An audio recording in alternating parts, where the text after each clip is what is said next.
चलिए आज समझते हैं दो बहुत जरूरी इलेक्ट्रिकल कंपोनेंट्स वीसीबी और एसीबी को। सोचिए, एक बड़े पावर सबस्टेशन और ऑफिस बिल्डिंग के मेन पैनल, इन्हें कौन सुरक्षित रखता है? जवाब है सही काम के लिए सही टूल का इस्तेमाल। तो चलिए मिलते हैं इन दोनों से। तो एक तरफ है वैक्यूम सर्किट ब्रेकर यानी वीसीबी और दूसरी तरफ एयर सर्किट ब्रेकर यानी एसीबी। इनका सबसे बड़ा फर्क है इनके काम करने का तरीका, मतलब ये खतरनाक स्पार्क को कैसे बुझाते हैं। वीसीबी स्पार्क को वैक्यूम में खत्म कर देता है। जहां हवाई नहीं वहां आर्क कैसे टिकेगा। एसीबी का तरीका अलग है, ये तेज हवा के झोंके से स्पार्क को ही बुझा देता है।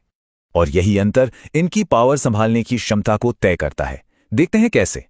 वीसीबीज मीडियम वोल्टेज के लिए हैं, ये 33,000 वोल्ट तक संभाल सकते हैं, मतलब हाई टेंशन सिस्टम्स में।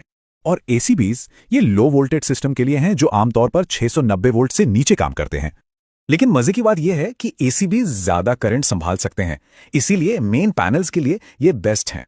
पर जब बात बड़े इलेक्ट्रिकल फॉल्ट्स की हो तो वीसीबी ही हाई पावर सिस्टम्स का स्पेशलिस्ट है। अच्छा, अब बात करते हैं इनकी साइज, मेंटेनेंस और कीमत की। यहां भी काफी अंतर है। वीसीबी अपनी वैक्यूम टेक्नोलॉजी की वजह से कॉम्पैक्ट है और मेंटेनेंस भी कम मांगता है।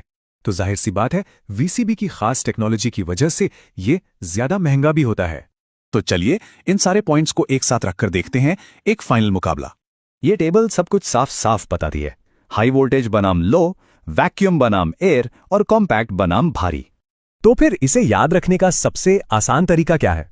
चलिए इसे और सिंपल करते हैं। सिंपल है, हाई टेंशन लाइंस या सबस्टेशन के लिए वीसीबी और बिल्डिंग के मेन पैनल के लिए एसीबी। इससे पता चलता है कि सही काम के लिए सही टेक्नोलॉजी कितनी जरूरी है। जरा सोचिए, गलत ब्रेकर लगा तो क्या होगा?